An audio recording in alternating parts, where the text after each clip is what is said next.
La transe des mots de Christian Kokkani. Pièce Trépidation intime pour mon époux. En fond sonore, un instrumental tiré du beau répertoire sacré des moines de Kër Moussa du Sénégal.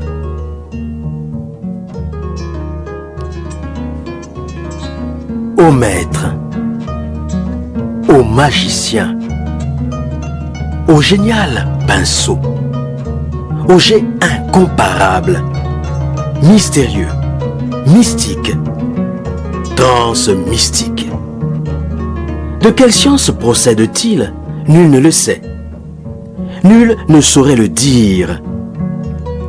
J'ai passé ma main sur la toile, cette surface féminine. Je ne l'ai point trouvée rugueuse. Elle n'était pas lisse. Quelques aspérités au toucher, certes, mais d'une douceur exquise, sans défaut.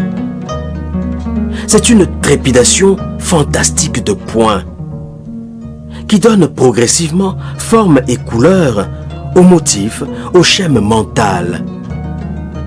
Chaque jet résulte d'un métabolisme indescriptible entre l'artiste, le pinceau, le choix des couleurs, des pigments, la distance, l'espace aéré et la surface de la toile.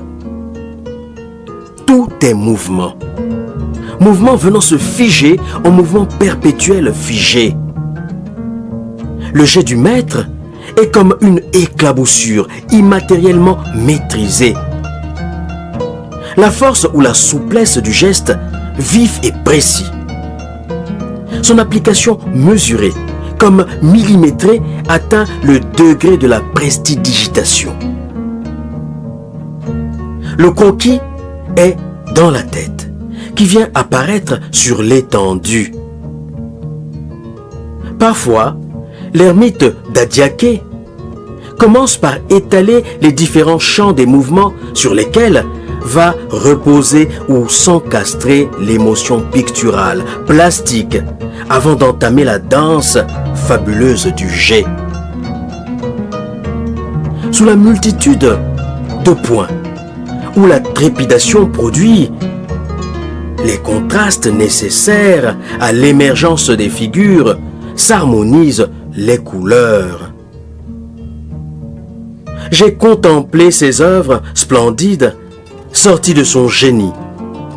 J'ai été bouleversé par la tendresse maternelle de figures de primipare, émerveillé par la luxuriance trépidante de Adiakébou, ébloui par le feu d'artifice impressionnant de la myriade de trépidations qui engendre le palmier. Ces nus chastes de l'innocence et de la nourrice offerts en oblation. La merveilleuse odyssée intergalactique et interstellaire de lumière, etc. Trépidation comme tambourine des gouttes de pluie, bruine sur la toile, huile sur toile. À quelle émotion, sensation comparer celle qui vous étreint face à une œuvre de mon époux? À cette multitude infinie de trépidations qui vous submerge dans l'instant de l'extase, la jouissance. Le travail méticuleux de l'artiste s'impose à vous, forcément. Force l'admiration, le respect, autant que la beauté de ses œuvres infalsifiables. Quel copiste oserait-il s'attaquer à pareil labyrinthe de points trépidants, foisonnants, se côtoyant, se superposant, se mariant, se pénétrant, copulant, se détachant, s'isolant, de toute taille? L'œuvre de ce monsieur est on ne peut plus phénoménale, originale. Lorsque retiré, il peint et le porte des notes musicales, l'artiste magicien entre en transe et devient une sorte de démiurge coupé des réalités de la terre. Peinture et musique, l'art est pluriel, multiforme en un.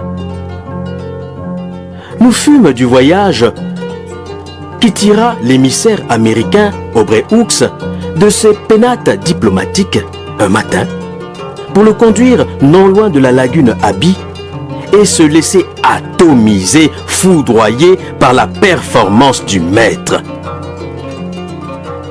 Et je pense à cette cohorte d'artistes en herbe ou confirmés qui végètent. Ces artistes dont les œuvres sont vilipendées par des pirates, des faussaires, des contrefacteurs, des fossoyeurs. Je partage leur dépit, douleur, déception, la justesse de leur combat. Quand parviendrons-nous à éradiquer le mal du piratage, de la copie illégale, de la contrefaçon, du plagiat, etc. Ce n'est pas demain la veille. Il faudra probablement commencer par lutter contre la pauvreté croissante sous nos tropiques. Il faudra sans doute éduquer nos populations à consommer la qualité et les produits d'origine. Respect du droit d'auteur en tout domaine. En attendant, qui est artiste et qui ne l'est pas? Je pense que l'artiste est un créateur d'émotions. Celui qui sait, en nous, réveiller par son labeur, sa créativité, quelque chose d'indescriptible que les mots plaisir ou jouissance, en expérience esthétique, ne rendent pas véritablement. L'artiste est un quêteur d'excellence, de perfection, d'éternité. À force de patience, de travail, il aspire à la grandeur, même en de petites choses. Beaucoup de ceux qui se prétendent artistes dans nos murs ne le savent peut-être pas, qui pondent des navets en tout domaine et croient réaliser des chefs-d'œuvre. Ridicule. Pour ces aspirés du dimanche, une escale contemplative devant une toile de Monet-Boux leur ferait le plus grand bien. Une sorte d'émulation les ramenant à plus d'humilité et les poussant à se transcender enfin. Essayer de dépasser leurs propres limites. Texte publié le mercredi 9 janvier 2013.